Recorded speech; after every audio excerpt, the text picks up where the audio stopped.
Hey, what's going on, guys? Cameron here with Canadian Gamer, coming at you with another video.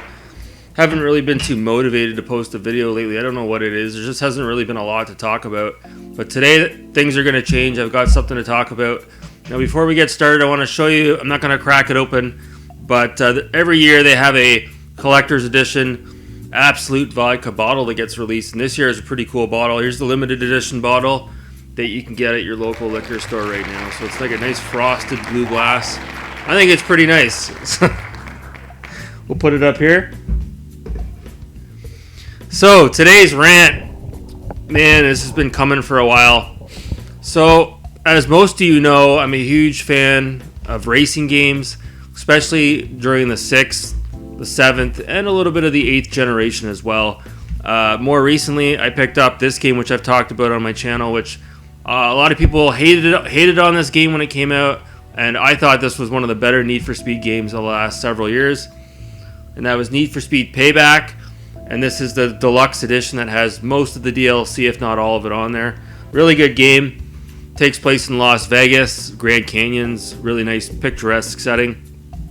And even the new one that came out last year, Need for Speed Heat, I've been waiting for that game to go on bargain basement pricing so I can go out and get that because it takes place in Miami, and I love that setting as well, so really looking forward to picking up that one. More recently, I've been playing a lot of Need for Speed The Run, which I think right now is one of my most favorite racing games of all time, and probably my most favorite Need for Speed game. I love The Run, can't recommend it enough. So that brings me to this game. So Need for Speed Hot Pursuit, which came out in and around 2010 by Criterion Studios.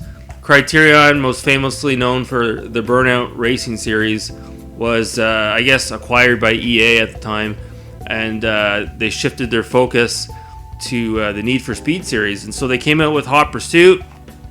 This was like Racing Game of the Year for a lot of people back then. In more recent times, a lot of people have dogged on this game as well. Some people love it and some people hate it. I'm in the camp. I've always loved this game. I was always a huge fan. So much that when I originally bought the game, I had the the vanilla game, and then I bought the limited edition. Unbeknownst to me, the DLC isn't on the disc. It's on a DLC card that came with the used game. So long story short, I don't even have all the DLC.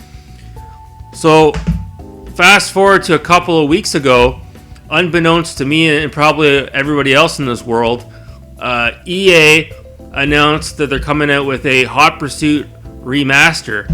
And so I couldn't believe it when I saw it. My jaw dropped. I wasn't expecting to see this.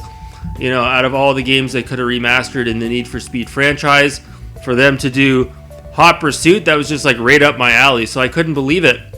You know, thinking about getting all the DLC on the disc, be able to just play it on my Xbox One, upgraded graphics, you know, pretty exciting. So I watched a video today from a channel called Nick930, so I want to cite my sources here, because I'm going to use some images from his video in a few minutes here. He has a great channel where he does side-by-side comparisons. A lot of times he'll compare remastered games versus the original. And I was absolutely shocked when I watched his video. So the enhancements are minimal at best. It's mostly just has to do with the lighting effects. And the game looks identical to the original release, which came out a decade ago on the 360 and the PS3. And in some cases, you can take a look at the photos here. In some cases, the game actually looks worse on the remaster. I don't know how that's possible. So apparently a small dev team called Stellar Entertainment, which is comprised of some ex-Criterion employees, worked on this remaster. And I want you guys to take a look at these photos here. Focus on the pavement. You can see Need for Speed the original on the left and the remaster on the right. The pavement looks worse, arguably worse in the remaster. And you can see these ground effects here in sand. It looks arguably worse in the remaster as well. And then just the last picture I want you guys to take a look at. Again, on the left, you've got the original where the Porsche Boxster is all smashed up from getting in an accident.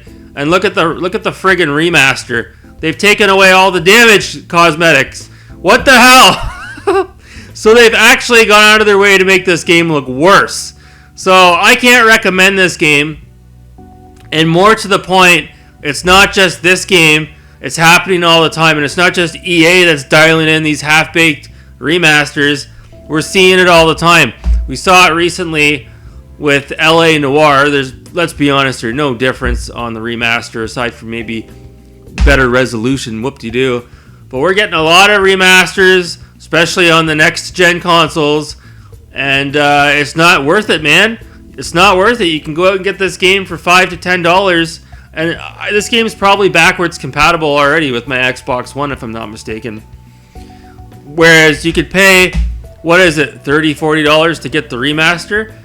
Sure, maybe you're getting higher frame rates, better resolution, but that's about it. So I'm just really getting sick and tired of all these remasters. So it's gotten to the point where, you know, if I see a remaster out there that piques my interest and I don't have it for the 7th or 6th gen, I'm more likely going to get it for the 7th or 6th gen. I don't want to have these half-baked remasters on my Xbox One. I can't deal with it. So that was my rant. I want to know what you guys think about that as well. I don't know, over the last 2 years, it's just remaster. These companies are just cashing in on these old IPs, and they're not even improving the game. They're not even going out of their way. This was a f***ing missed opportunity. They could have went in there and completely overhauled the game. It's a beautiful game as it is. You know, the old saying, if it works broken, why fix it? But they had to go in and f*** around with it, and it arguably looks worse. I don't understand. It drives me f***ing insane. And I was looking forward to it. I was excited about it. Holy fuck. So, yeah, that's going to do it. Leave in the comments below. Are you guys sick and tired of hearing about all these remastered games? Which is just basically an old game with a new coat of paint, new higher resolutions, 10K, or excuse me, 1080p, 4K, 8K. But there's nothing else there to entice you to buy these games. I'm really getting sick and tired of it. So that's it. That's going to do it for this rant, guys. I really appreciate you tuning in. Thanks so much for watching. Have a great day.